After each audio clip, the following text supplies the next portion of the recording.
안녕하세요. 부천한마 이윤우입니다. 미국 뉴욕에 새로운 광고가 하나 붙었습니다. 이 광고에는 두 사람이 등장하는데요. 하나는 이승만 대통령, 하나는 박정희 전 대통령입니다. 이승만 대통령 사진에는 건국의 아버지, 박정희 대통령 사진에는 산업화의 견인차라는 설명이 붙어있는 광고입니다. 한 재미교포가 자비를 들여 이 광고를 실었습니다. 한국 상황 이해로 보고 있을 수 없었다고 얘기했는데요. 그가 나선 이유 잠시 후에 살펴보겠습니다.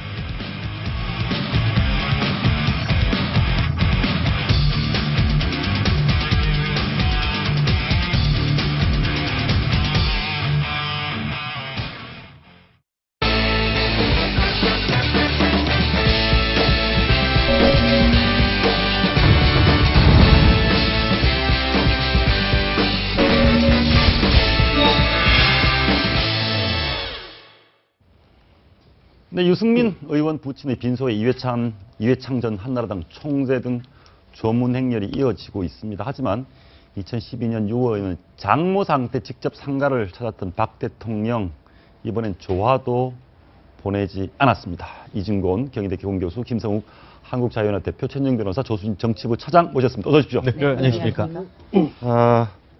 최 사장, 빈소에 가시지는 당연히 않으셨죠? 네, 못 갔습니다. 예, 일단 이회창 총재 얘기를 한번 들어보고 말씀 나누겠습니다. 들어보시죠. 말 안 하고 가려고 그랬는데 또 새들 와 계시니까 그냥 가기로 그랬네. 대통령께서 우리 유 의원을 배신 정치 운운하면서 질타하는 모습을 TV에서 보고 내가 참 깜짝 놀랐습니다. 그리고 참 가슴이 아팠어요. 솔직한 심정을 말하자면 박 대통령이 성공한 대통령이 되기 위해서 유 의원 같은 능력 있고 소신 있는 정치인을 내칠 게 아니라 보듬고 껴안아 가야 한다. 누가를 좀 이야기가 나왔기 때문에 내가 빈소에서 할 수 있는 얘기는 아까 거기까지고 더 이상 얘기하면 얘기가 아니지. 이해해 주세요. 예, 빈소라는 걸 감안해서 말을 아낀다는 전제를 하고도 꼭 그 얘기는 했습니다. 유승민 보듬어 안고 가라, 배신의 정치 깜짝 놀랐다. 어찌 보면 대통령에 대해서 간접적으로 비판하신 거라고 봐야겠죠? 네, 그렇습니다. 예. 이 이회창 전 한나라당 총재의 경우에는요, 9월 초에 서울대 특강, 그러니까 정계 은퇴 선언을 한 뒤에 처음으로 서울대 특강이라는 외부 행사에서도 이 유승민 의원의 원내대표직 사퇴에 대해서 굉장히 안타까움, 예. 그리고 박근혜 대통령을 향해서 당시에 제가 기억으로는요, 이게 유신 시절의 박정희 전 대통령 같은 독재가 아니고 뭐냐, 이렇게도 쓴소리를 날렸습니다. 그리고 제가 추석 연휴 무렵에 이회창 전 총재를 한번 찾아뵈었는데요. 예. 그때도 이 유승민 의원에 대한 굉장한 안타까움을 소개를 했습니다. 그러면서 자신이 2000년에 유승민 의원을 가장 최측근으로 영입을 했을 때는 쓴소리를 하라, 이런 주문에서 영입을 했는데 박근혜 대통령이 이 점을 너무 모르고 그리고 너무 등한시하는 것 같다, 이렇게 예. 불쾌감도 토로를 한 적이 있습니다. 지난번 대선 때는 이회창 전 총재가 박근혜 대통령 지지하지 않았나요?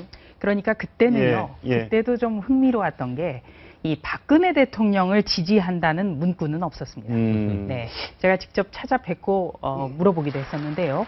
그러니까 이 보수가, 건전한 보수가 설당을 찾아야 된다. 그러면서 이회창 전 총재는 계속 지원 유세 때마다 좌파가 더 이상 정권을 잡아서는 안 된다, 이렇게 호소를 했습니다. 그러니까 예. 이 박근혜 대통령을 직접 지지했다기보다는 문재인 새정치민주연합 현재 대표가 대통령이 돼서는 안 된다, 이 점이 깔려 있다고 분석을 해야 될 것 예. 같습니다. 지난 얘기, 박근혜 대통령이 배신의 정치했던 얘기를 뭐 다시 또 찬반 이런저런 얘기를 할 필요는 없는 것 같은데, 아무튼 한국의 전통 문화가 미워도 상을 당하면 좀 이렇게 조화도 보내고 하는 것 같은데 어떻습니까? 대통령께서 상가 부업 리스트 보고 여기는 뭐 조화 보내지 마, 보내, 이랬지는 않았을 것 같고, 근데 예. 그래서 저기 아마 안내문에 뭐 그 좋아하는 정중히 사절합니다. 뭐 이런 문구가 있었으니까 대통령 이름으로 보내기가 뭐했다 뭐 이런데 그러면서도 이제 이병기 실장이라든지 그러니까요. 이런 분을 보냈거든요. 그런 거 보면 박근혜 대통령은 근데 이회창 전 총재의 그 말씀도 일리가 있긴 합니다만은 또 박근혜 대통령으로서는 사람마다 다르니까 배신에 대해서 트라우마가 엄청날 수가 있고 또 만약에 유승민 전 원내대표를 만약에 용서한다든지 이렇게 되면 앞으로 이 말하는 질서가 잡히지 않는다든지 이런 큰 우려를 해가지고 일벌백계 차원에서 저렇게 했을 수도 있는데 어쨌든 이번에 지금 말씀하신 대로 되게 이제 뭐 조문을 이제 정치라는 게 있잖아요. 조문 정치. 거기서 여러 가지 참 매체부터 풀고 말이죠. 서로 다독여 주고 하는데 이번에도 대통령이 저러신 것으로 봐서는 유승민 원내대표에 대한 마음이 풀리실 것 같지는 않네요. 혹시 이런 거 어떻습니까? 대통령이 직접 보내지 마 하진 않았는데 밑에 참모진이 대통령 마음을 헤아리고 어찌됐건 알아서 네, 보내는 그럴 가능성은 충분히 있다고 봅니다. 예, 예. 물론 뭐 그 예전에 이제 언론에 나온 보도에 따르면은 박근혜 대통령이 다른 건 몰라도 이제 조화라든가 본인 이름으로 나가는 예. 어떤 그 조화 내지는 축화 같은 거는 직접 챙기나는 그런 얘기는 없진 않았습니다. 그럼에도 불구하고 이번 사건까지 사실 다 이건 보내 말아라 OX 했다고 보기에는 쉽진 않은 것 같고 그렇기 때문에 아마 그 유승민 의원 측에서도 이번 같은 경우에 박근혜 대통령보다는 주위에 있는 분들이 그렇게 했지 않을까 이렇게 지금 얘기하는 것도 지금 그 예. 앵커께서 말씀하는 그런 취지이기 때문에 아마 현실적으로 그랬을 가능성이 조금 더 크지 않을까 아니 이렇게 생각합니다. 만약에 네. 그렇게 되면 이제 그렇게 되면 대통령한테 말씀을 안 드리고 어떤 그 뜻도 보고는 했겠죠. 예. 안 하고 그렇게 했다면 이건 정말 이제 큰 문제가 되거든요. 문제가 그 되는 점에서는 아마 대통령께서도 충분히 알고 있었던 이유 아닐까. 예. 대통령이 당적이 분명히 없습니다만 그래도 이 여당 의원의 상가에는 통상적으로 대통령의 조화가 가는 게 그렇죠. 상례적인 그 관례라고 지금 일컬어져 왔고요. 오늘 정연국 청와대 대변인 같은 경우에는 유족이 원칙 안에서 조화를 보내지 않았다고 했습니다만 여기에 이병기 대통령 비서실장이라든지 김현숙 고용노동 수석이라든지 여러 명의 대통령 그 비서관들 조화가 있었거든요. 그렇다면은 이 청와대 대변인의 말을 거꾸로 대입해 보면 이병기 대통령 비서실장 같은 분은 유족의 뜻과 어긋나게 조화를 보낸 게 돼서 좀 더 이상한 그런 관측이 나올 수가 있고요. 예. 또 유수호 전 의원 같은 경우에는 유승민 의원의 아버지를 떠나서 또 이 박정희 전 대통령 시절에 소심 판사로서 법보까지 벗었던 분입니다. 예. 그렇기 때문에 대통령이 조화를 보냈다면 좀 더 이 역사와의 화해라는 큰 틀에서도 장점이 있지 않았을까 아쉬운 예. 대목이 많습니다. 혹시 이회창 전 총재가 유승민 전 대표 집안하고 인연이 좀 많은 모양이죠? 그렇습니다. 이 유수호 전 의원 같은 경우에는요, 1970년대에 아주 대쪽 판사로 이름이 널리 알려진 분입니다. 그러니까 1971년에 이 신민당 김대중 후보와 공화당의 박정희 후보가 대선에서 아주 치열하게 경합을 했는데요. 당시 이 선거에서 공화당 쪽, 그러니까 당시 여당 쪽에 선거 부정이 있었다. 네, 이 점을 판결해서 굉장히 그 당시에는 논란도 컸습니다. 그리고 1973년에 당시 박정희 전 대통령을 비롯해서 이 박정희 정권에서는 그 소위 말을 잘 듣지 않는 판사 44명을 찍어서 법복을 벗겼습니다. 판사 제임용이 안 된 건데요. 그때 사법파동으로 일컬어지던 시대에 바로 이 유수호 전 의원이 법복을 벗었는데 이 유수호 전 의원의 사법고시, 당시에는 이제 고등고시 사법과죠. 고등고시 사법과 1년 후배이면서 굉장히 그 유수호 전 의원을 존경했던 사람이 바로 이회창 전 총재입니다. 그래서 2000년에 그 KDI 그 선임연구원이었던 유승민 의원을 직접 발탁해서 데려온 사람도 바로 이회창 전 총재였습니다. 결국 지금 말씀을 쭉 들어보면 대통령이 여기 보내지 마세요. 이건 아니어도 어찌됐건 대통령의 의중이 반영된 그 내용인데 아니 뭐 좀 보내주면 안 됩니까? 어떻습니까? 아니 보내주면 안 됩니까라는 게 보통 사람들의 심정이고 다른 한편으로는 대통령 나름대로 또 그럴 수밖에 없는 이유라는 게 있을까요? 그렇죠. 뭐 일반론으로 보면 이회창 전 총재의 얘기가 맞을 겁니다. 포용의 정치를 해라, 덧셈의 정치를 해라. 포용하고 덧셈하는 거 그거 좋은데 다만 현실론으로 적용을 해보면은 박근혜 대통령 입장에서 이해도 되는 게 본인 정치를 했다는 거 아닙니까?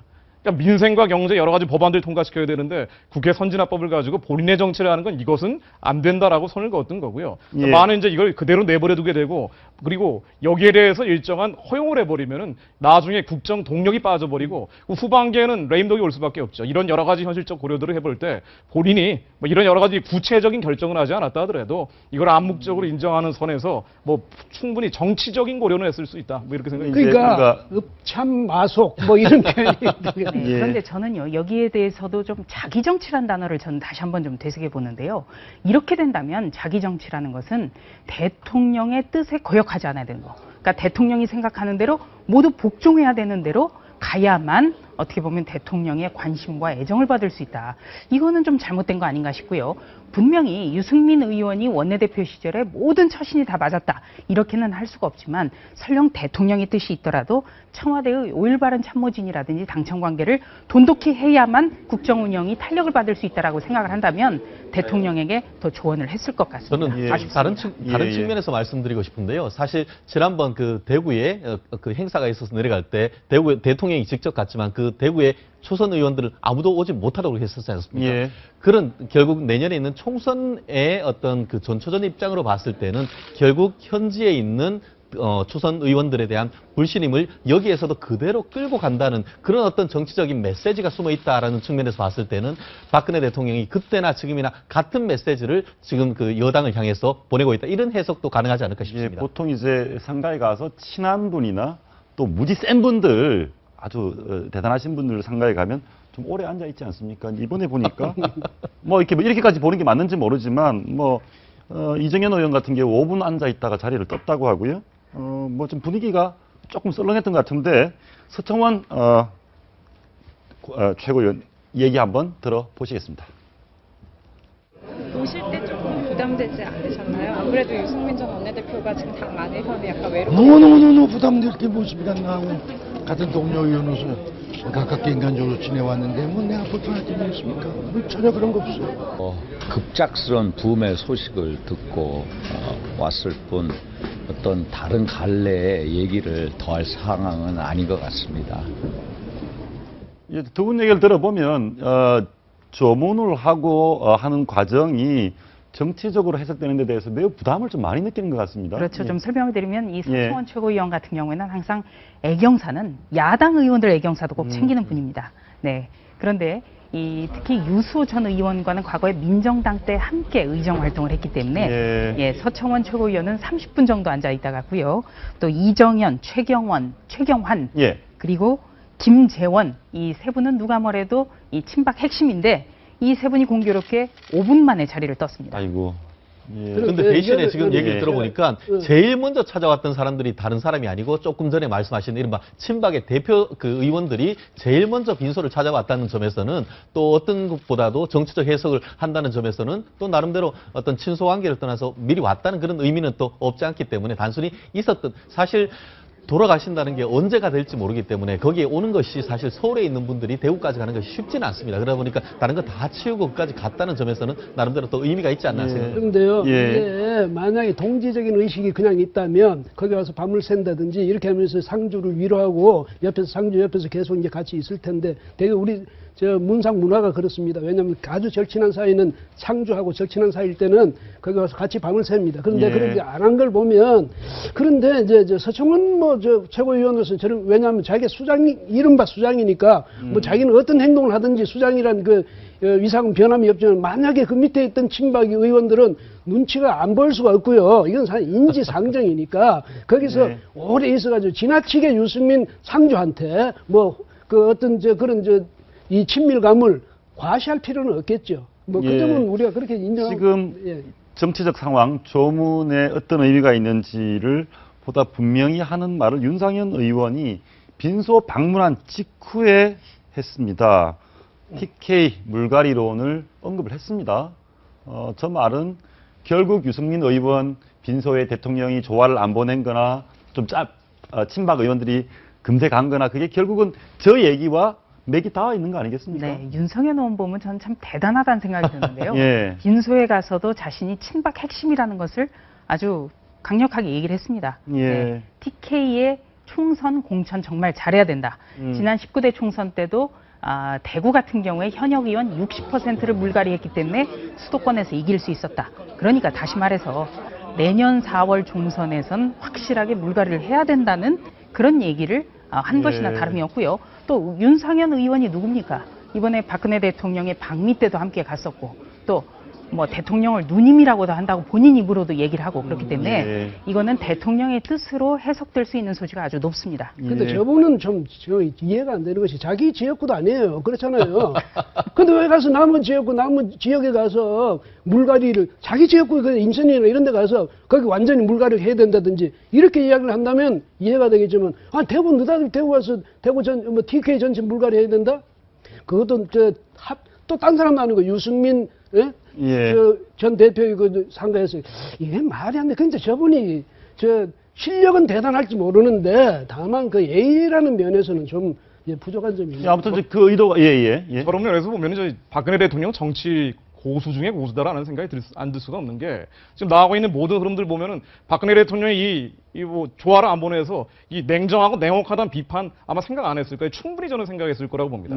그럼에도 불구하고 왜 이런 눈짓을 보내는 거 아니? 본인이 했던 얘기가 있습니다. 청와대 측근들을 통해서 본인은 이 총선 개입하지 않겠다. 내가 직접 하지는 않지만 국민들이 심판해달라고 했죠. 그러니까 나는 눈짓만 보내고 그 옆에 사람들이 알아서 이 모든 걸 챙겨야 된다. 아마 이 조화를 보내지 않는다든가 이런 어떤 정치적 언어들이 다 주변 측근들은 이해할 만한 거로 받아들였을 거고 윤상현 의원은 이런 식의 표현으로 나오고 있는 거고요. 다만 한 가지 지금 나오고 있는 이런 표현들이 조문 정치, 한국의 예의상 맞느냐, 맞지 않아 여기에 대해서는 비판을 각오하고 하는 얘기라고 봐야 될 거고 한 가지 더 말씀드리면은요. 왜 저렇게까지 할 수밖에 없느냐. 만에 유승민 의원이 4선이 돼서 국회에 다시 입성하게 된다면은 그때는 경북과 대구를 대표하는 대표적인 대선 주자가 됩니다.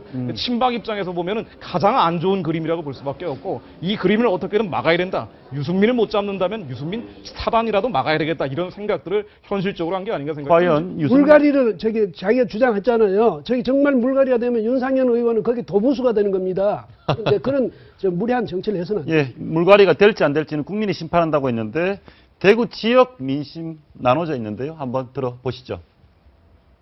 유 의원님 부친상 당에서 우선 애도를 표합니다. 지금 현 상황에서 굉장히 좀 어려운 상황으로 알고 있는데 제 개인적인 소관으로는 박 대통령하고 껄끄러운 사이보다는 저희 동구 주민으로서 바라고 있는 거는 화합을 좀 하셨으면 좋겠습니다. 나이 드신 분들이 우리 박근혜 대통령을 너무나 지지하고 일하기 때문에 유 의원님은 차라리 조금 진보적인 수도권 쪽에 진출해서 박근혜 대통령은 대구가 경북이 자기의 정치적 고향이기 때문에 절대 버릴 수 없는 당연히 콘크리트 지지층이 있는 곳이고 유승민 의원은 어찌됐건 대통령과 부딪히면서 전국적인 인지도를 갖게 됐습니다. 심지어 차기 주자까지 거론될 정도로 그러면 대구를 떠나서 수도권에 나오는 건 어떻습니까? 유승민 의원 성격상 수도권으로는 갈 리가 없죠.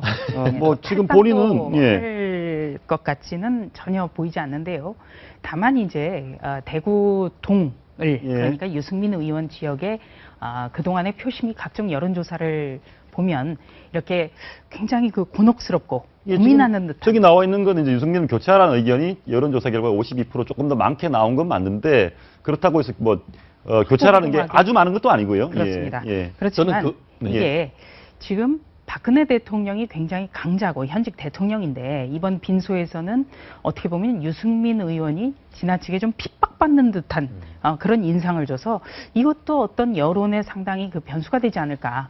저는 사실 제가 고등학교를 대구 동구 딱 이 지역에 있는 데로 나왔습니다. 사실 몇 주 전에 어떤 체육대회가 있어서 제가 한번 가봤는데요. 거기에서 젊은 우리 동기들하고 선후배들 얘기를 들어봐도 거의 반반으로 비슷하게 나는 것 같습니다. 그런 층이인데 아시다시피 지금 이제 당헌 당규 적어도 지금 새누리당의 당헌 당규에 적어도 따른다고 하면은 지금 여론조사 반 내지는 당원 반인데 결국 여론조사가 반반이라고 하면은 실질적으로 비슷하지만 실질적으로 그럼 당원을 봤을 때는 어떨 것인가?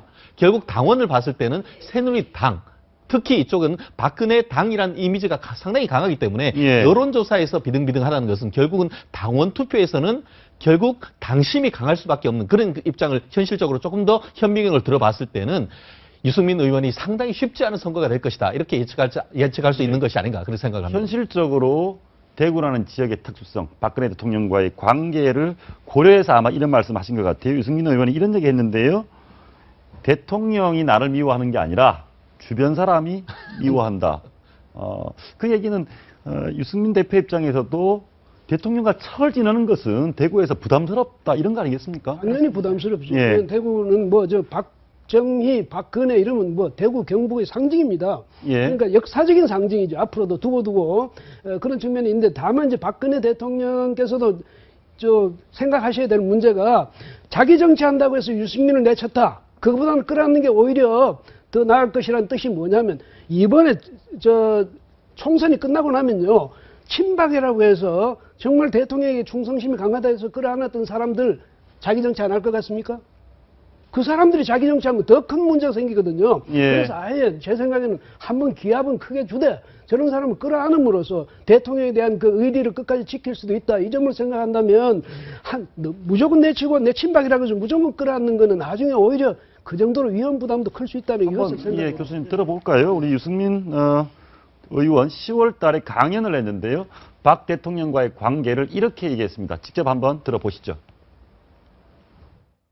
제가 박근혜 대통령한테 쓴소리 많이 했다는데 다시 해보니까 몇 번 안 했더라고요. 다만 제가 좀 까칠합니다. 그래서 제가 말할 때 약간 덜 굽힌다거나 좀 매너가 좀 부족하다거나 말이 약간 거칠다거나 이럴 수는 있는데 저는 대통령께서 정말 성공한 대통령 하시라고 말씀을 드렸고. 어떻습니까? 저는 이제 정치인의 말을 고지고대로 좀 듣고 싶은데요. 그러니까 유승민 전 대표가 속으로는 박 대통령한테 매우 섭섭한데 겉으로 저러시는 것인지 아니면 실제로 성공한 대통령 만들고 싶고 대통령하고도 잘 지내고 싶은데 여러 가지 상황 또 대통령을 모시는 측근들이 문제가 있는 건지. 좀 애둘러서 표현한 걸로 봐야 되겠습니다. 예. 첫 번째는 이 대통령이 지지라기보다는 안 되게 할 경우에는 굉장히 어려워진다. 그렇죠. 네, 이 점이 깔려 있고요. 또 한 가지는 대통령에게 좀 반문하고 있는 것 같습니다. 그러니까 좀 까칠하다든가 말이 좀 거칠다고 해서 그것이 과연 자기 정치냐 이렇게 좀 반문을 하는 듯한 그런 모습이고요.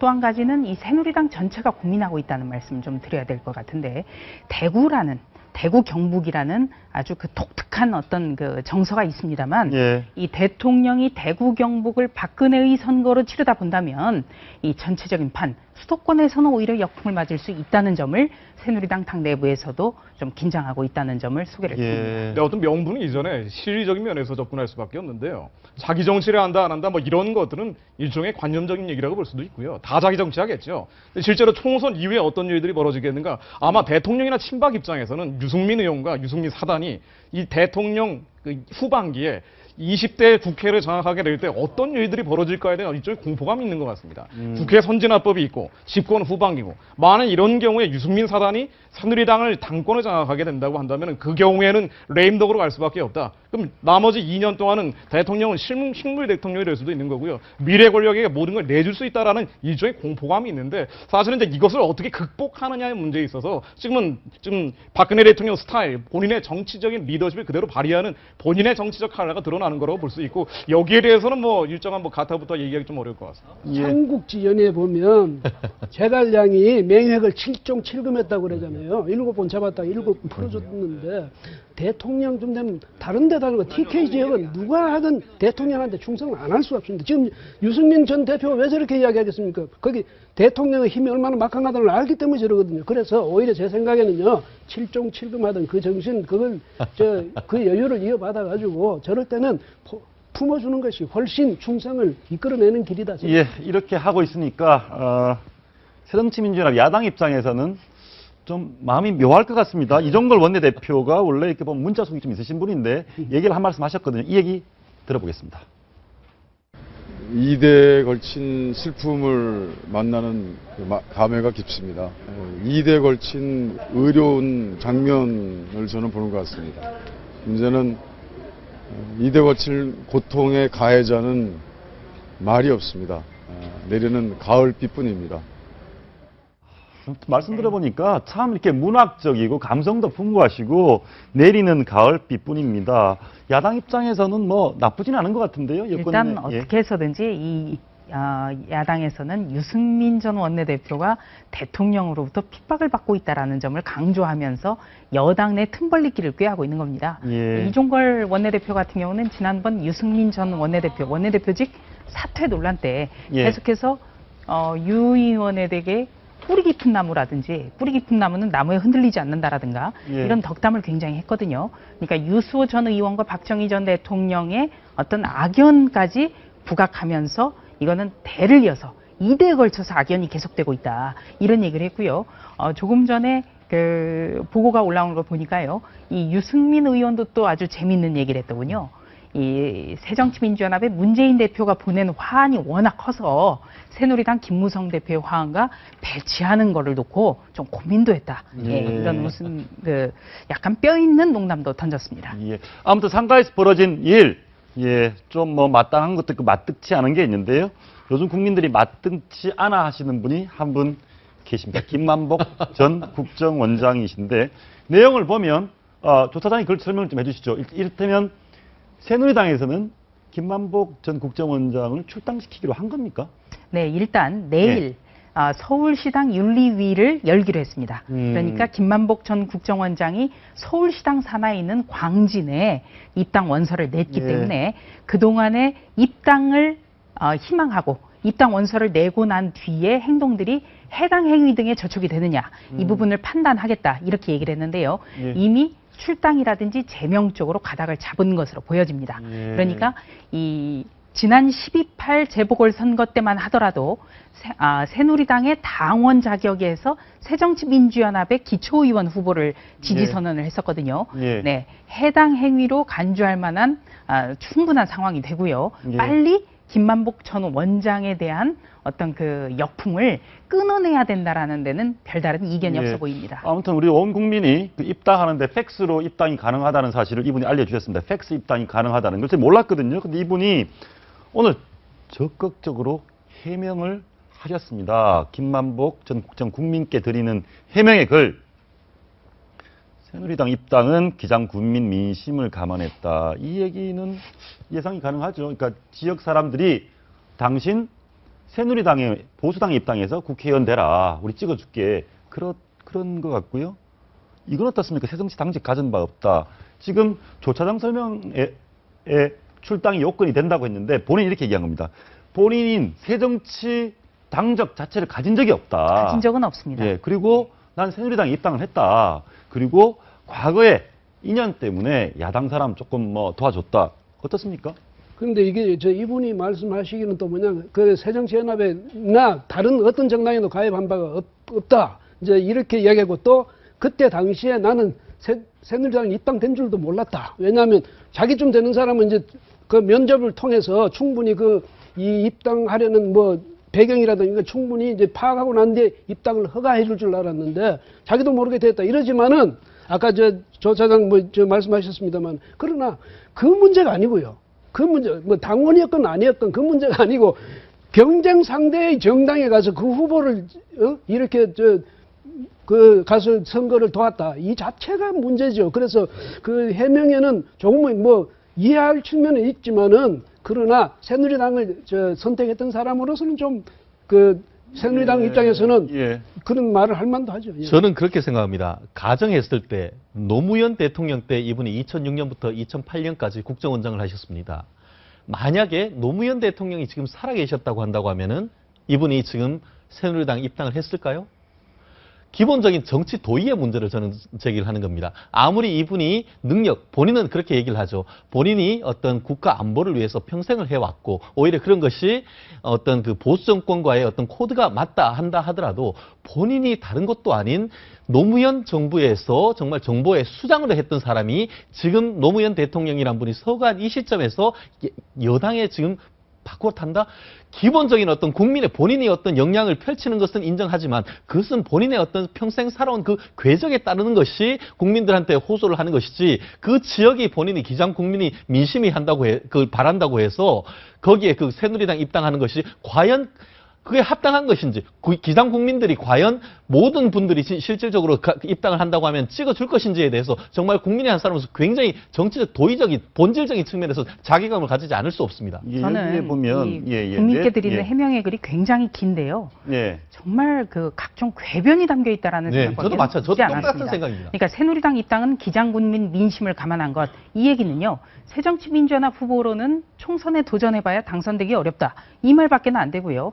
또 김만복 전 국정원장이 분명히 어떤 당적을 보유한 바는 없다고 합니다만 그렇다 하더라도 김만복 전 원장이 노무현 정권 때 국정원장으로서 해야 하지 않아야 될 일을 정말 많이 했거든요. 2007년 대선 불과 하루 전날만 하더라도 이 표지석을 가지고 평양에 몰래 다녀오기도 했고요. 뭐 그때 당시에 정말 그 구설과 그 논란은 제가 노무현 청와대 출입기자로서 정말 하루에도 한 건 이상씩은 터졌던 것 같습니다. 네. 그리고 그 야당 후보 지원이 아무리 인간적 정리 때문이라고 한다 하더라도 다 자신이 당적을 보유하고 있는데 야당 후보를 지원한다? 이거는 정말 말이 안 되고요. 또 팩스로는 입당이나 탈당이 언제든지 가능합니다. 저는 새누리당 입당이 왜 지금까지 공개가 되지 않았고 새누리당에서도 후보 자격 입당 자격을 지금까지 거론하지 않았는지 그것도 굉장히 의심스럽습니다. 그러니까 만약에 김만복 전 국정원장이 지금 그 조수진 차장이 하나하나 지적했듯이 만약에 정말 국민들한테 어떤 공감을 얻어낼 수 있는 그런 행동을 했더라면 김장수 전 그 노무현 시대 국방장관처럼 이렇게 이쪽으로 전신한다 해도 오히려 박수 받거나 이러지 않았습니까? 근데 이분은 옛날부터 너무 보면 이해를 못할 국민들이 이해가 잘 안 되는 그러면서도 또 어떻게 하면 한편으로 좀 코미디적인 뭐 그런 행태를 보임으로써 또 제가 하나 꼭 지적하고 싶은 건요. 역대 국정원장 특히 임동원 국정원장이라든지 또 저 김만봉 국정원장이라든지 대한민국에서 북한과 상대를 해서 정보전을 치르는 그 총수가 북한의 대북 메신저 역할을 했다든지 이런 것에 대해서는 저는 아직도 이해를 못하고 있습니다. 아무튼 그리고 이제 내 사고의 틀은 보수적 색채라고 했는데 조금 좀 그 얘기를 한번 해보시죠. 전 국정원 간부들이 증언을 하는 것이 사실은 승진도 잘 안 되다가 노무현 대통령이 되면서 정말 벼락 출세를 했다.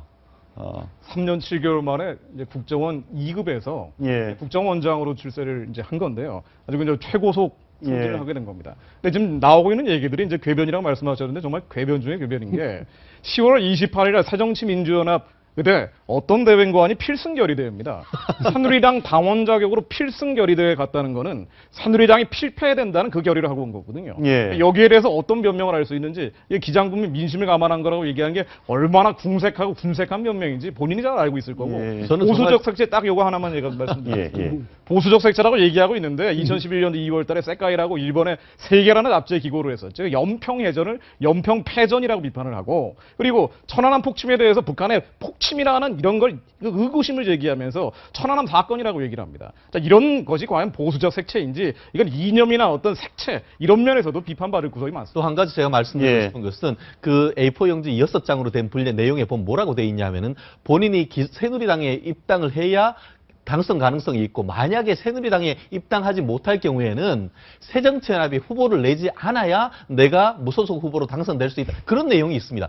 결국 이분은 목적을 위해서 수단은 무엇은 할 수 있다는 그것을 깔고 있다는 점에서 과연 이분이 지난 정권의 어떤 정보수장으로서의 어떤 능력이 있었는지에 대해서 회의가 있고 저는 또 한 가지 이분이 2008년 같은 경우에 그때 이제 우리나라 그 사람들이 지금 중동 지역에서 인질로 잡혔을 때가 있습니다. 그러고 나서 잘 구출해가지고 오는 기내에서 이른바 선글라스맨이라는 정보원의 그 국정원 직원들하고 해서 사진 찍고 그랬던 것이 나중에 알고 봤더니만 본인이 그 당시에 총선에 나오기 위한 하나의 포석이었다라는 것이 지금 밝혀졌습니다. 한마디로 그때는 그러면은 새누리당 입당 안 하고 그때는 그러면 그 당시에 여당에서 나오는 것이 기당 국민의 민심을 감안해서 나왔습니까? 결국은 시간과 어떤 상황이 바뀌면은 본인의 목적을 위해서 모든 수단을 다할 수 있다는 그런 점에서 국민들은 굉장히 비판할 결국은 그렇게 하다 보니까 결국 새누리당에서도 비판을 받고 지금 야당에서도 비판을 받아서 결국 오도 가도 못하는 신세는 결국 그와 같은 본인이 자초했다고 볼 수밖에 없습니다. 말꼬리를 제가 하나만 잡을게요. 말꼬리가 뭐 잡냐면 자기가 무소속으로 나올 때는 새정치민주연합이 공천을 하지 말아야 된다. 그럼 자기가 새정치민주연합의 사실상의 후보로서 나가서 전에 뭐 그런 이야기 했을 때 세작인가 뭐 그러면 새정치민주연합의 세작 역할을 하겠다는 건지 그런 말씀도 해서는 참 말꼬리 잡는 거지만 꼭 이런 말꼬리는 꼭 잡아야 되겠네요. 예. 예. 저도 그 판넬 맨 마지막 부분이 가장 그러게요. 예. 활용 점정을 찍은 게 아닌가 이렇게 보는데요. 새누리당 공천 못 받으면 무소속으로 출마하겠다. 이때는 새정치민주연합이 후보를 내지 않아야 야권 무소속 후보가 당선될 수 있다. 이 얘기는 지금은 모든 기장 국민이라든지 자신의 예. 색채라든지 얘기 고려했을 때는 새누리당으로 갖는 게 맞다고 주장을 하면서도 새정치연합의 지지를 또 호소를 하고 있습니다. 정말 어떻게 이분의 이 정신세계를 어떻게 합축해야 될지 모르겠습니다. 하나만 좀 더 짚어보죠. 이 관련해서 국정원장 정보의 수장이면 굉장히 중요한 자리 아닙니까? 그런 자리를 맡으신 분이 참 그런데요. 굳이 그렇게 국회의원 배지를 달고 싶나요? 본인 얘기는 그래요. 배지가 중요한 게 아니고 국회 가서 할 말이 있다 하나. 그런데 그렇습니까? 저는 개인적으로 그렇게 생각합니다. 예. 이 정도의 이제 연륜을 갖추신 분이고, 그리고 원래 이분이 해서 만 우리나라 나이로 70세가 되는 걸로 알고 있습니다. 그렇다고 하면은 결국 본인이 있을 것이 국회에 가서 마이크가 필요하다고 한다고 하면은 사실은 제가 생각했을 땐 그분이 말은 배지가 필요한 것이 아니고 마이크라고 하지만 본인은 마이크 충분합니다. 어디건 본인이 얘기를 하면은 마이크는 항상 따라갑니다. 실질적으로 본인이 요청하는 것은 배지라고 생각할 수밖에 없는 노역이라고밖에 생각할 수 없는데요. 사실 그렇습니다. 논어에서 공자는 뭐라고 했습니까? 인생 70에서 종심이라고 해서 마음이 따라가는 대로 한다고 하면은 결국 법도에 항상 따르게 될 수밖에 없다라고 했는데 결국 지금 와서 노역이라고 얘기하지 않을 수밖에 없는 것이 배지를 바라는 것이지 결코 마이크를 바라는 것은 아니다라고 저는 단언할 수 있을 것 같습니다. 마이크도 그러니까 무엇을 위해 마이크를 사용하려고 하는지 목적이 중요한데요. 본인은 남북 통일 얘기하고 남북 문제를 개선시키겠다고 얘기하고 있죠. 근데 계속 활동해 왔던 게 14선언에 대한 극렬한 지지입니다. 이번에 10월 4일에도 그때 행사장에 갔었고요. 근데 14선언이라는 게 서해 평화협력지대라든가 여러 가지 논란되는 쟁점들도 있고 남북 경협 역시 유무상통이라고 해서 있는 것과 없는 것, 있는 남한과 없는 북한이 서로 통용한다 이런 개념인데 과연 이것이 지금 새누리당이나 박근혜 정부의 대북 정책가 맞다고 할 수 있는지, 자 그래서 새누리당이 입당했는지 이거는 근본적인 의문 제기를 할 수밖에 없습니다. 예, 알겠습니다. 참 여기서 말씀하시는 지금 이념 얘기가 지금 미국에까지 건너갔습니다. 뉴욕에 광고가 붙는데 이승만, 박정희 두 대통령의 얼굴이 광고가 붙습니다. 예, 어제부터 붙었다는 내용이네요. 네, 예. 그렇습니다. 이 뉴욕의 랜드마크 네. 하면 아무래도 타임스 스퀘어를 들 수밖에 없는데요. 예. 이 타임스 스퀘어에 바로 이승만, 박정희 두 전직 대통령이 어떤 분인지를 나란히 이렇게 게재한 그런 광고판이 실렸다는 거죠. 예. 통상적으로 교포 사회는 좀 진보 쪽에 더 많다라고 저는 알고 있는데 이렇게 한 개인이 자비를 들여서 이렇게 했네요. 예. 이분 얘기는 지금 우리나라의 교과서 논쟁에 대해서 보수의 입장에서 한 말씀 하고 싶다 그런 거네요. 네. 이 외국에 가면 많은 분들이 보수가 된다라는 얘기가 있습니다. 예. 그러니까 바깥에서 보면 우리가 처해진 어떤 분단 현실이라든지 여러 가지를 고려했을 때 정말 녹록지가 않아서 네. 진보라고 자처하는 분들도 보수가 된다는 얘기를 참 많이 들었습니다. 그런데 이 교과서 논쟁 파문에서 이 이승만 전 대통령 국부, 우리나라의 대한민국을 세운 국부라는 위상이 너무나 잊혀지고 있고 박정희 전 대통령도 분명히 과가 많습니다. 독재를 했다거나 아니면은 쿠데타로서 정권을 잡았다거나 이런 면은 분명히 지적도 받아야 되고 비판도 받아야 되고 또 분명하게 역사적 사실로 기록이 돼야 되겠지만 다만 중요한 것은 그와 함께 잘된 것도 조명을 받아야 된다. 예. 이런 차원에서 이분은 그 광고판을 세우게 됐다고 설명을 하고 있습니다. 제가 이제 미국에서 이제 잠깐 유학을 하면서 이제 봤을 때 교포 사회가 한국 사회가 거의 똑같은 것 같습니다. 그대로 옮겨는 우리나라 같은 경우에도 보면은 보수와 진보가 보면은 51대 48 이렇게 하듯이 외국에 있는 어떤 그 교포 커뮤니티도 진보와 보수로 이렇게 나뉘어 있는데 분명히 외국에 나가면은 누구나 애국자가 됩니다. 저 또한 있을 때 그렇게 됐는데 애국에 대한 표현이 방법이 다른데 신은미 씨와 같이 어떻게 보면 상당히 우리나라에서 문제를 일으키고 하는 그런 분이 있는 반면에 그와 같은 대척점에서 또 이와 같은 생각을 하고 있는 분도 있다는 점에서 나름대로 의미가 있고, 여기에서 지금 붙였는 데를 보면은 Great Architecture of 그 Modern Korea라고 해서 근현대 한국의 위대한 설계자, 한마디로 한국의 정치적 체제를 만들었고 그 위에 근대화를 만들었던 두 사람이라고 해서 했는데, 결국 우리나라의 자랑스러운 역사를 만들겠다라고 했으면서도 그대로 보면은 이분들이 시작했던 시점과 마지막 시점을 했다는 점에서는 어떻게 보면 공과 과 이것들을 그대로 나름대로 나타내려고 했다는 점에서는 예. 또 상당히 의미 있는 또 하나의 시도였다, 그렇게 볼 수 있는 것 같습니다. 이분이 한태격이라는 분이네요. 이렇게 광고를 하려면 자비를 들여서 광고를 하면 돈도 많이 들 텐데, 이분이 뭐 그런 얘기를 했습니다. 본인은 이윤만 챙기는 사업가가 아니다. 과거에도 이런 적이 있었네요. 북한 인권 문제 관련해 가지고 여러 번 광고를 냈었죠. 예. 이 광고 낸 내용들도 북한으로 납북된 사람들, 이 사람들 그 사진까지 검명을 하면서 이 북한 정권 책임자를 처벌해야 된다라는 그 ICC 국제형사재판소에 회부해야 된다는 내용까지 광고 내용이 들어갔었고요. 예. 아마 이제 저런 분들이 교포사에서는 굉장히 특이한 경우일 수가 있는데, 예. 변호사님 말씀하신 것처럼 일반 교포사회, 한국 사회하고 거의 비슷하고요. 다만 한 가지, 먹고 사느라고 이런 문제에 별로 관심이 없습니다, 교포들은. 교포 1세들은 그렇고 교포 1.5세, 2세가 되면은 아예 한국 문제에 무관심해지는 경우가 많고요. 다만 이 진보 좌파적인 성향, 그러니까 밥 먹고 이제 이런 일만 하는 사람들, 대한민국 끌어내리는데 아예 직업적으로 하고 있는 사람들이 너무 도드라지다 보니까 지금 이분 활동이 굉장히 더 부각이 되는 것 같습니다. 그 이분 활동은 저는 볼 때요, 대한민국의 자랑스러운 점, 이것을 부각시키고, 그 뭐 대통령 간다고 따라다니면서 반대 피켓 들고 데모하고 그런 사람하고는 다르지 않습니까? 그건 뭐, 판단은 누구든지 이제 할 수 있는 거 뭐냐면, 박정희 대통령이나 이승만 전 대통령의 공과에 대해서 판단은 다룰 수가 있지만은, 대한민국이라는 나라의 자랑스러운 면모를 외국인들에게 드러내 보인다. 이 점에서는요, 가서 한없이 조국을 깎아내리는 것보다 훨씬 낫지 않습니까? 그래서 이분한테는 저는 정말 감사와 함께 박수를 보내고 싶습니다. 예. 저도 화면에 보면 통일은 대박이다라고 했을 때 무려 7개 국어로 예. 표기를 해서 표기를 전 세계에 알렸죠. 예. 저는 이제 여성이기 때문에 예. 좀 그 여성적 시각에서 좀 표현을 빗대보면요. 예. 이 시집을 가서도 친정이 잘 살아야 이 며느리가 굉장히 꼿꼿하게 아주 당당하게 예, 시집살이를 할 수가 있거든요. 아마 그 해외에 나가 있는 교포들도 조국이 잘 되고 모국이 정말 발전된 모습 보여야 거기서도 당당한 구성원이 될 수가 있기 때문에 바로 저런 활동을 하고 있는 것 같습니다. 제 친구 하나가 그 뉴욕에서 언론사를 하고 있습니다. 그런데 메일을 보낼 때 항상 이런 메일을 보내고, 이 비슷한 메일 내용이 그런 한국의 자랑스러움이라든지 이런 메일을 늘 보내고 있어요. 그런 거 보면 교포 사회가 반드시 꼭 뭐 진보만 아니다, 이 점을 강조할 드릴 필요가 있네요. 예. 이분 얘기를 한번 직접 한번 들어볼까요? 참 이렇게 번역한 이유를 짧게 얘기를 했는데요. 짧게 한번 들어보시겠습니다. 우선 쉽게 많은 사람들한테 접근을 하기 위해서는 그 나라 사람들의 그 언어로 전달을 하는 게 좋을 거라고 생각합니다. 그래서 저도 통일은 대박이라는 것도 8개국어를 가지고 번역을 했습니다.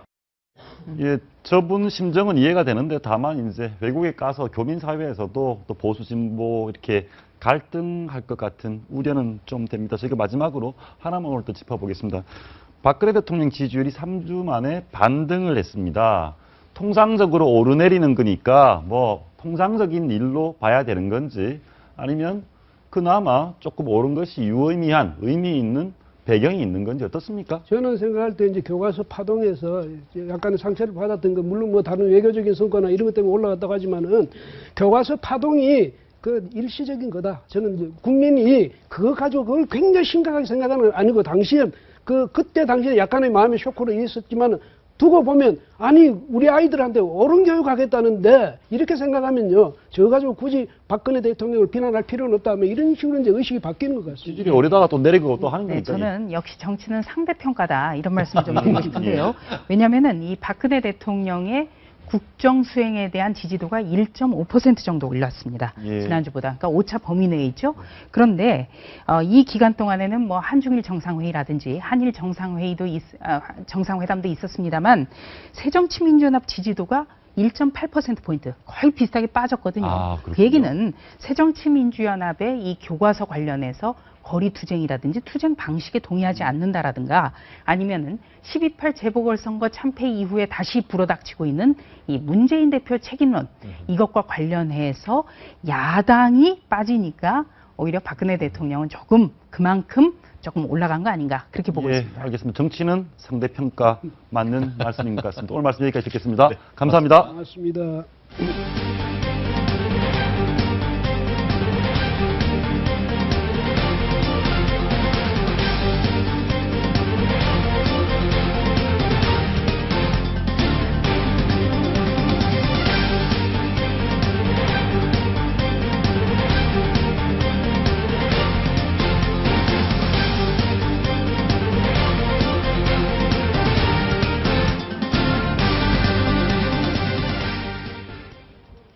박정희 전 대통령이 포함된 친일 인명사전, 이 사전을 서울시가 다음 달부터 중고등학교에 배포할 예정입니다. 하나갑 한반도 평화재단 총재 모시고 평가해 보겠습니다. 어서 오십시오. 예. 박정희 대통령이 매년 끊임없이 우리 사회 이슈의 중심으로 수십 년 동안 등장하는 이유는 뭐라고 생각하십니까?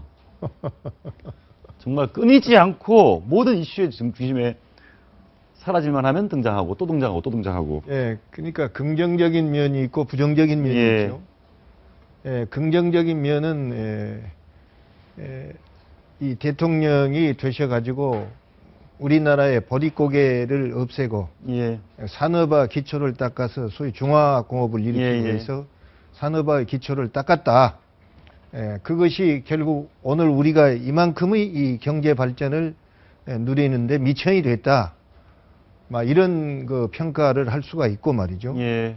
그리고 부정적인 측면은 이 일본 시대 때 뭐 일본 육사를 다녔다든지 또는 이 해방 직후 그 이념 투쟁의 와중에서 이 남로당이 그 당원이었다든지 또 이 정권을 잡는 과정이 군사 쿠데타를 해서 잡았다든지 그러니까 이 정권을 잡는 방법은 민주적 방식이 아니었다 이거죠. 그렇죠. 그리고 또 해방 이후 그런 혼란 상황은 비단 박정희 대통령만 겪은 것이 아니고 우리 민족 전체가 겪은 겁니다. 그리고 또 일제 때 그 군사교육, 육군사관학교 갔다. 이건데 사실은 이 친일이라는 것을 어떻게 규정해야 되는가 그런 원칙이 있어야 될 겁니다. 예를 들면 우리나라 초대 대법원장을 하신 김병루 선생 같은 분, 구 한말에 무슨 이 사법시험에 합격한 분 아니잖아요. 일제 때 전부 판사하고 그랬잖아요. 그런 분은 이제 말썽이 없는 거예요. 일제 교육을 받았어도. 오히려 지금도 일제 때 동경제대를 나왔다든지 경성제대를 나왔다든지 하면은 공부 열심히 했다고 그러지. 아이고 뭐 흉악한 친일파구나. 왜 거기 가서 교육을 받아? 이런 거 없잖아요. 그리고 더구나 우리가 이 해방 이후 말이죠. 저희 몇 번 얘기했지만 경찰을 만들 때 과거에 그 일제 시대 경찰에 경험이 있는 사람들을 우대했잖아요. 또 군대를 재건할 때도 과거 이 일본 시대 군대에 복무했던 사람들 그때를 다 했잖아요. 그리고 또 한때는 우리가 일제 말에 말이죠. 이 학교에서 전부 일본말밖에 못 쓰게 우리말 말살 정책을 썼잖아요. 그런데 또 이 성까지 바꿨잖아요. 일본식으로. 그럼 일본이 하라는 대로 해서 문제가 된다면 이거 전부 친일파 아닙니까? 그러니까 그런 식으로 한다면 우리 국민 전체가 친일파요. 안 그렇습니까? 그렇기 때문에 이건 기준이 필요해야 되고 우리가 말입니다. 해방 금년이 70년인데 언제까지 과거 이거 가지고 말이죠. 맨날 싸움만 하고 있어야 됩니까? 그래서 나는 정말 우리가 한 발짝도 앞으로 못 나가고 과거에 얽매여가지고 무슨 발전을 기대할 수 있는가? 그래서 이런 것도 말입니다. 이 남북이 갈라져 있기 때문에 이 좌우 이념 논쟁도 치열하게 더 격화되는 것 같고 그리고 일제 뭐 친일파 이런 얘기가 나오니까 결국 나하고 생각이 틀린 것은 이건 적이고 내 생각만이 절대적으로 옳다 이거요. 최고 선이다 이거요. 그 나하고 틀린 건 최악이요. 그 최악은 말살의 대상이에요. 지금 우리가 이런 말입니다. 대립 감정을 가지고 있는 거예요. 그렇기 때문에 우리가 이 국가를 건설하고 말입니다. 미래로 뻗어나가고 후손들한테 모범이 되기 위해서는 우리가 전부 힘을 합쳐가지고 새로운 방향에서의 국가 재건 설계를 해나가야 되는 거예요. 그러니까 이것이 저는 보탬이 안 된다고 생각해요. 그리고 예. 일제 잔재의 자녀들이 있다고 북한식으로 말입니다. 전부 그때 숙청 못했지만 그렇게 해가지고 그 후손들 뭐 이 사돈의 팔촌까지 감옥에 보내고 말살한다. 예. 그럼 지금 말입니다. 일제시대 교육받은 사람들 자제분들이 지금 70, 80 다 해방이어 태어난 사람 70세 아닙니까? 예. 해방 70년이니까. 아니 그 사람을 친일 잔재라고 갖다 우리가 연좌제 가지고 처벌할 겁니까? 어떻게 연좌제로 처벌합니까? 예. 예. 그리고요, 제가 볼 때 그래요. 사실대로 그거 인정하면 됩니다. 박정희 대통령, 저 일제 때 말이죠. 일본 육사 다녔다. 예. 예. 그리고 이제 해방 이후 남로당원이었다. 그 사실대로 한 거예요. 예. 그리고 쿠데타로 정권 잡았단 말이야. 예. 근데 대통령 돼가지고 또 이러이러한 좋은 일을 했다. 그렇게 이 역사를 기록한 거고, 지금 생각하면 중국의 진시황이 말이죠. 예. 뭐, 모든 이 책 같은 거 다 갖다가 불살라버리고 문화 말살 정책을 썼다 가는데, 지금 저기 시안에 가면은 진시황 때 유적 가지고 중국 사람들이 관광 자원으로 지금 돈 벌고 있잖아요. 예. 그러니까 우리가 이제 그런 겁니다. 결국 지나다 보면. 예. 그리고 이조 역사만 보더라도요. 좋은 임금 있고 나쁜 임금이 있지만은 세조 같은 사람도 말입니다. 찬탈하는 사람이지만 이 연산군도 임금으로 쳐주잖아요. 예, 다 그렇습니다. 또 그리고 이 인조가 임진왜란 때 이 몽진 갔지만은 그때 뭐 서울 민심도 나쁘고 그랬지만 왕이 잡혀가 포로가 되면 말입니다. 나라가 망하는데 예. 살려내야 될 거 아닙니까? 예, 이런 문제가 있는 거예요.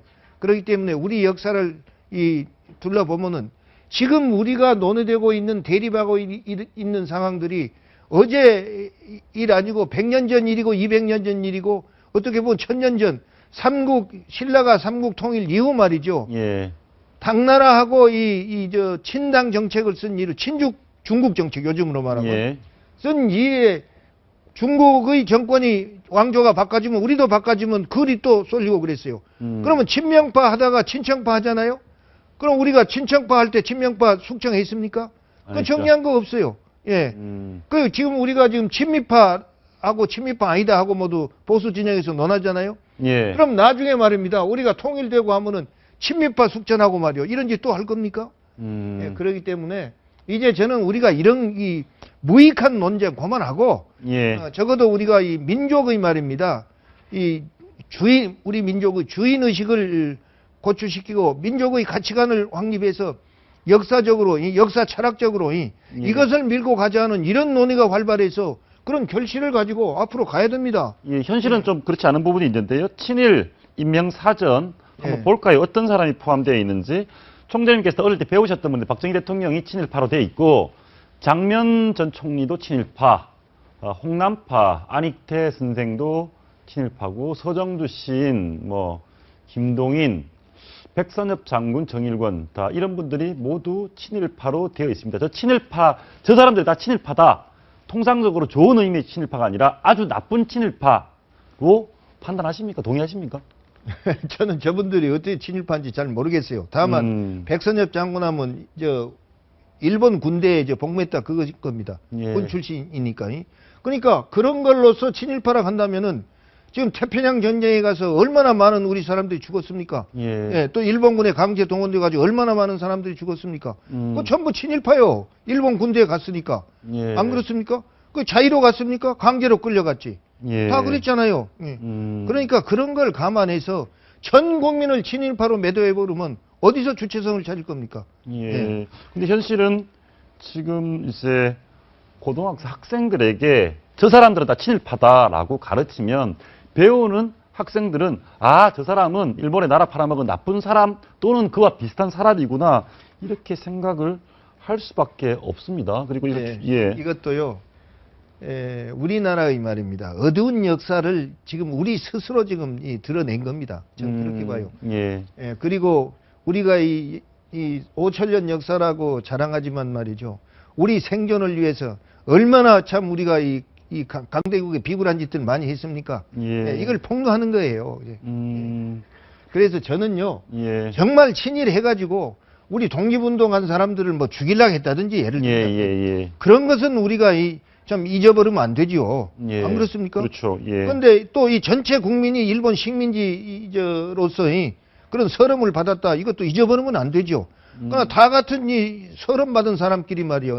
네가 잘났다, 내가 잘났다, 네가 죄인이다, 아니다. 이거 싸우는 거 이제 70년이 지난 일 가지고 오늘 와가지고 그 후손들하고 우리가 적대감을 가지면 국민의 단결이나 화합은 어디서 옵니까? 예, 근데 이제 김문수 서울시 교육위원장이 이런 얘기를 했습니다. 국정교과서 만들면, 친일, 이거 뭐, 이렇게 좀 친일을 숨기고 할 거다. 그렇기 때문에 우리가 더더욱이 친일 유명사전 같은 걸 배포해야 된다. 이게 교과서 국정화와 관련이 있어 보입니다. 저는요, 예, 친일을 어떻게 숨긴다, 그건 난 모르겠어요. 요새 저 야당에서도 국정교과서는 친일 교과서다. 그런데 아직 나오지도 않았지만 그렇다고 합니다. 예, 그런데 결국 이 박정희 대통령의 그 무슨 뭐 일본 육사라니 뭐 이런 건 경력을 안 쓰고 그냥 대통령으로서 미화한다. 예. 그런데 그런 면이 있으면 또 다른 면이 말입니다. 예를 들면 김부식이가 우리 그 삼국 사기로 말입니다. 고구려 백제 신라 역사를 다 축약했잖아요. 그 나머지 다 불태워버리고. 그렇지만은 저 중일연이 쓴 삼국 유사가 말이죠. 또 전해오고 있지 않습니까? 그리고 지금 우리가 이 일본 그 이 식민지 하에서 우리 국사가 일본에 편입되다시피 해가지고 거의 2500년의 역사를 잊어버렸는데 그 속에서도 예를 들면 환단곡이라든지 이런 고대사에 대한 흔적들이 전해오고 있지 않습니까? 예. 그렇기 때문에 어떤 형태든 1000년 전, 2000년, 3000년, 4000년 전의 일도 전해오는데 지금 저 몇십 년 전 그런 일이 그렇게 쉽사리 잊어지지는 않을 겁니다. 근데 우리는 이제요, 우리 역사 중에서 나쁜 그늘진 면은 그늘진 면대로 가리키고 밝은 면은 밝은 면대로 가리키고 우리가 지금 이 청나라 때 국경회담 한 거 있지 않습니까? 1600년대. 그래가 송화강변에 그 정계비 가지고도 중국이 힘이 세니까 다 차지해버렸잖아요.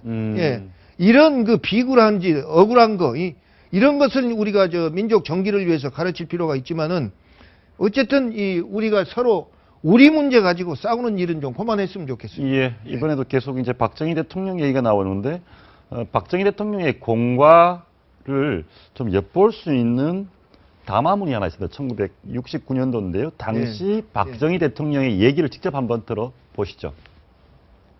내가 우리 국민 여러분들에게 한 얘기를 다시 상기를 합니다. 이 경부 고속도로야말로 우리의 조국 근대화의 상징적인 도로이며 남북 통일에 직결되는 도로란 말을 한 것을 기억을 합니다. 우리 국민들이 얼마 많은 민족으로서의 에너지를 가지고 있는가, 우리가 얼마 많은 기술을 가지고 있는가, 우리 민족의 능력을 이 고속도로를 통해서 한번 테스트를 해보자 하는 것이 중요한 목적이었습니다. 저 당시 얘기인데요. 1969년도에 박정희가 담화문을 냅니다. 당시가 이제 삼선 개헌을 하려는 차였습니다. 이 아랫부분은 야권 얘기가 좀 결과론적으로 맞았던 것 같아요. 삼선 개헌하려고 하니까 영부 집권을 획책한다라고 야당이 반대를 했는데 실제로 본인이 의도했던 의도하지 않았던 결과론적으로는 장기 독재로 이어졌던 건 사실이고요. 그렇습니다. 근데 방금 얘기 나오는 거 경제 관련해 가지고 경제 건설을 차관 빌려서 하는 것에 대해서는 차관 망국이다. 그리고 방금 들으신 경부고속도로 짓는 것에 대해서 국토 해체다 이렇게 비판을 했습니다. 그리고 그것은 이 박정희 대통령의 업적을 폐마하기 위해서 그렇게 말한 거죠. 그럼 우리가 개발 안 하고 그대로 놔둘 겁니까? 자연 보존 파들은 그대로 놔두라 하겠죠. 그러나 우리가 이 국토를 우리 생존과 발전을 위해서 활용하는 거예요. 저는 그렇게 봐요. 그런데 아무튼 경부고속도로 건설을 결사 반대를 하면서 경부고속도로 건설하면 국토를 해체하는 것이다라고 했고 그런 반대가 있었는데 이 부분은 어떻습니까? 한일 국교 정상화라든가 월남의 군 파병은 사실은 한일 국교 정상화에 대해서는 국교 정상화에 대해서는 일본 반일 감정이 강했기 때문에 나라 팔아먹냐 이런 얘기가 나올 수도 있었고요.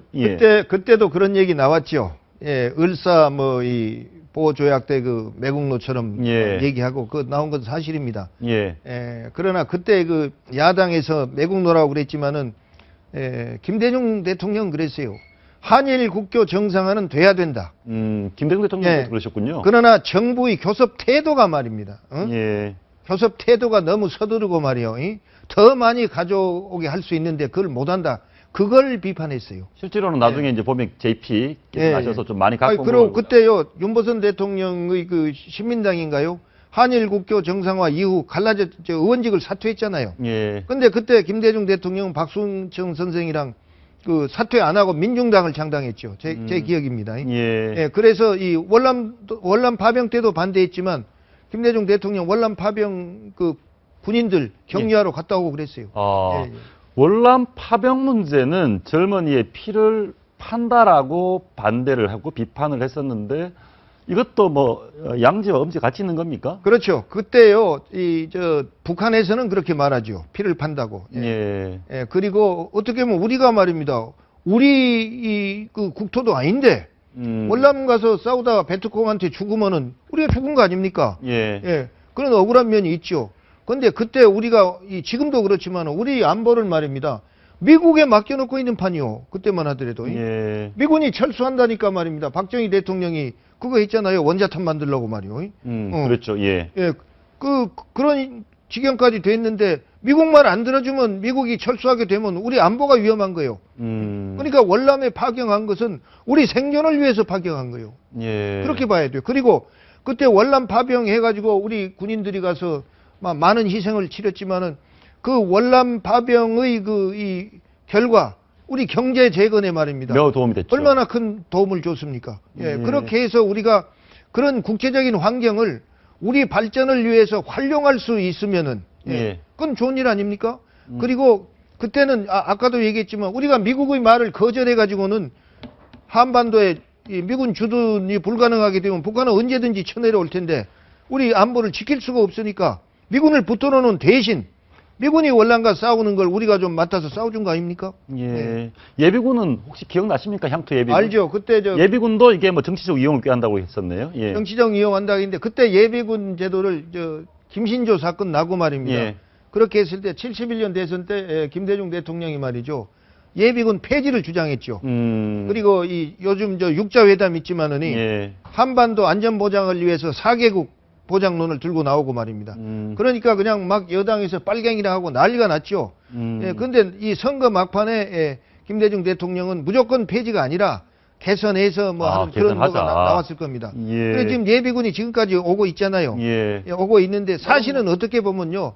그건 번거로운 겁니다. 예비군 훈련 몇 기까지 받으면 되는 것을 막 17, 18, 9살 때부터 제 기억이 지금 그렇습니다. 20세 미만부터 40살까지 예비군 훈련은 매월 받았거든요. 그렇죠. 귀찮은 거예요. 북한도 이제 군이 워낙 많으니까. 예, 나중엔 안 나오니까 말이죠. 이 인구를 줄이려고 산하 제한할 때 남자가 정관 수술하면 안 나와도 좋다. 그렇죠. 그렇게 했잖아요. 그러니까 이 안보에 안 나와도 괜찮다 이 말인 거예요. 예. 과거에 이런 일이 있었는데 사실은 삼성계는 이런 부분에 대해서 야당은 반대를 했지만 유경수 여사도 반대를 했을 것 같다. 이런 얘기가 있거든요. 그때도요. 이 유경수 여사는 청와대 야당이라고 그랬죠. 한번 들어볼까요? 유경수 여사 목소리 준비된 게 있으면 한번 들어보시죠. 때때로 얘기를 드릴 때가 있어요. 그럴 적에는 딴 사람으로서는 얘기하기 어려운 일까지 오로지 대통령을 위해서는 말이죠. 또는 대통령을 위한다는 게 결국 나라를 위하는 거나 마찬가지겠는데요.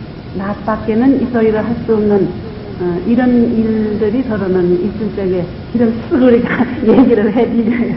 그러면 이제 미움도 받겠지만은 이제 야당보다 더 지독하다고 이런 얘기를.